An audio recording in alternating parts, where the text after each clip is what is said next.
Thank you, Pam and Lee. It was beautiful. It's one of my grandma's favorite songs, and she used to go around humming it, so it'll always have a special place in my heart.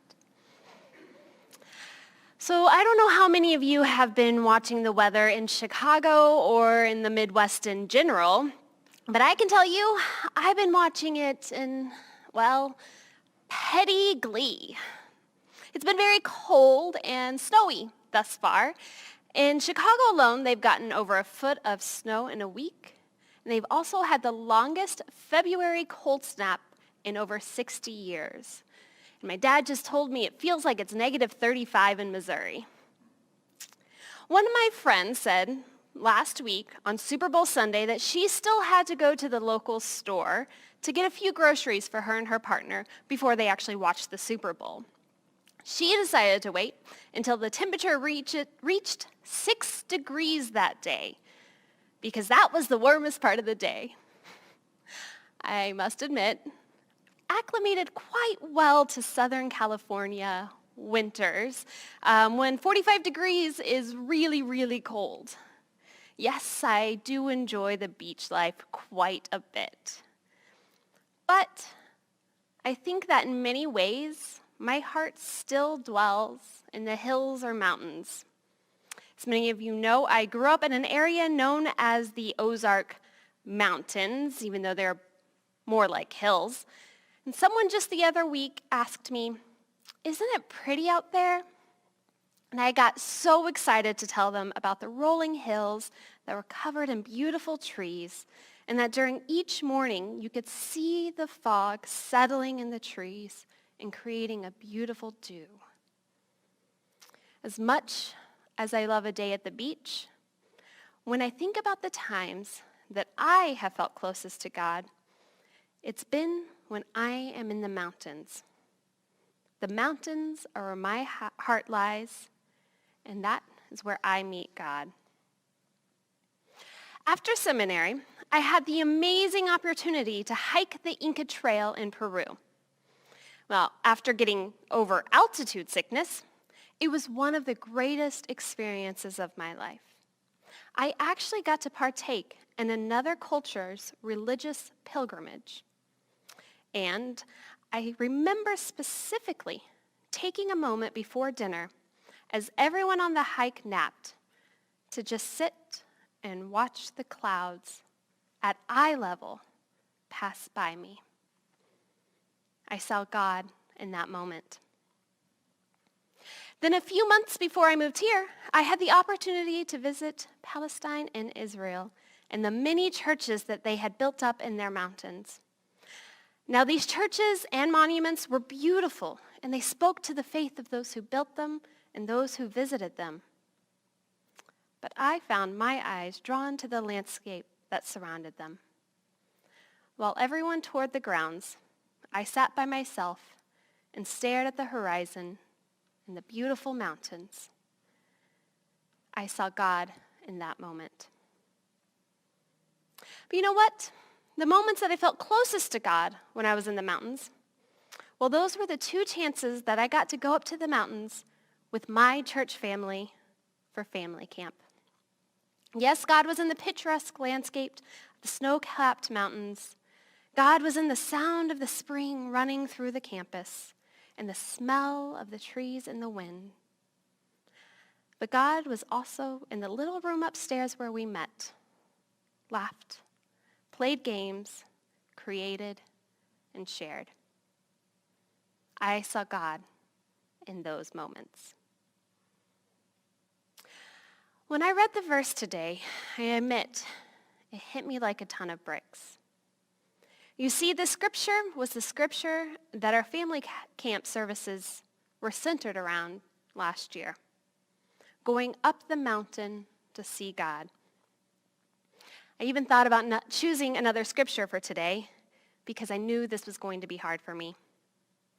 Just a week ago, I had to postpone our family camp for this year. We will not get the chance to go up to the mountain together, and this was a hard reality to face.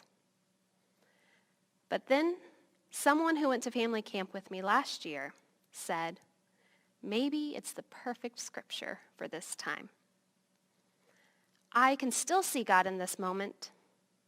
Something new has yet to be revealed to me in this scripture. In today's story, we are told that Jesus took 3 of his disciples to the top of the mountain and was transfigured before them. The disciples see Jesus talking with Elijah and Moses, and they realized they were taking part in a very historic and important event. And like the Incas in Peru, the churches in Palestine, and our very own Manhattan Beach Community Church, they wanted to place their mark on where this encounter with God happened. They wanted to visit a dwelling place. They wanted to create a dwelling place for these prophets so that others could come and visit this holy place. Maybe they wanted to build a building. Maybe something akin to a church. Church in a building. I think I can remember that. But I think back to my home church, the church I grew up in Walnut Grove. And I remember my baptism, full immersion. And I remember my first communion. And I remember all the Christmas programs I was in. But mostly, I remember Linda and Paul, who would always sit 4 rows from the back on the right-hand side on the outside. Those 2 were like grandparents to me. And they always helped my family in our time of need. And I remember my grandma and my grandpa, who would always sit on the left-hand side on the inner row, 2 rows from the back. And the Lamberts, who would always sit right next to them. I learned how to play piano from her. And of course, Roy and Zava Six, who offered to pay for my acting classes when they learned about my passion. Or Peggy, who was always teaching the children of the church how to play dominoes and rook, without the gambling, I promise. You know what, though? I don't remember what color the carpet was, or what color the walls were, or how many pews there were, or where the angle of the piano was, or the pulpit. Because you know what? Maybe it wasn't the building that was so important. Maybe that wasn't exactly what made up the church. Rather, it was the people and the experiences inside. I see God in those moments. In the story today, the disciples have their minds opened. Their ideas of what their worship may look like is transformed. Throughout the Hebrew Bible, people build altars whenever they have an encounter with God. Noah, Abraham, Moses, David, just to name a few. So it makes sense the disciples suggested that they build a dwelling place on top of the mountain so that others could come to the mountain and maybe, just maybe, replicate that encounter with God. But they don't build an altar. Instead, they are told to come down the mountain. The way they thought they were to share this encounter is changed.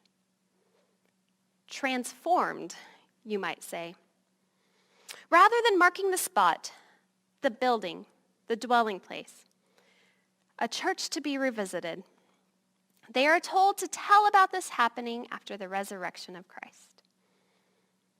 And yes, today, there is a church built on a mountain, or 2 or 3 in Palestine, in remembrance of this very event, in remembrance of the Transfiguration, where we can go and remember this event.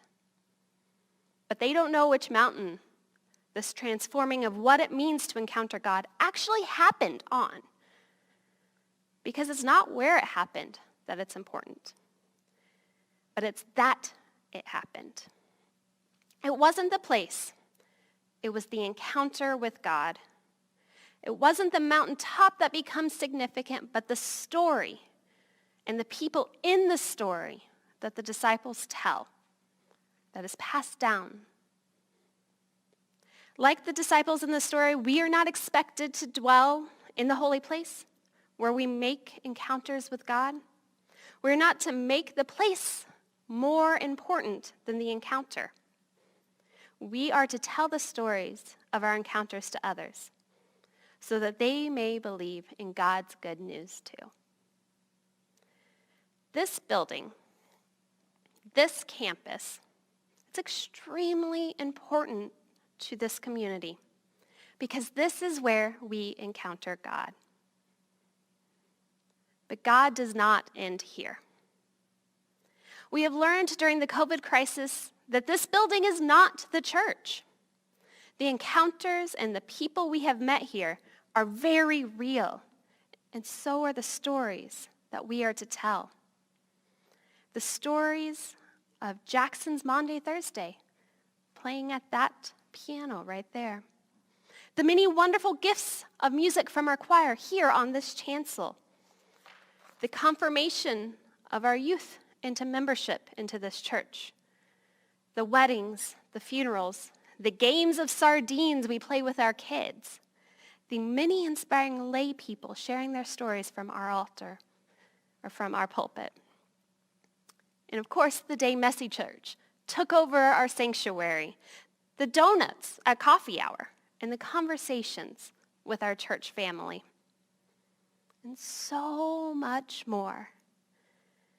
It is the people and the stories of who we are that are important. And we saw God in those moments. Like the disciples, our ideas of what should be valued have been transformed. We have learned that it's not necessary to return to this place to continue to be the church. We have learned that it is the stories, the people, and the encounters with God that are important. We share these stories. We share these encounters and continue to connect with each other and those in our wider community. While this building can no longer be in use. Because God does not only dwell in the mountains. God does not only dwell in this sanctuary. God is in this community. God is in our stories. God is in these people. I see God in you.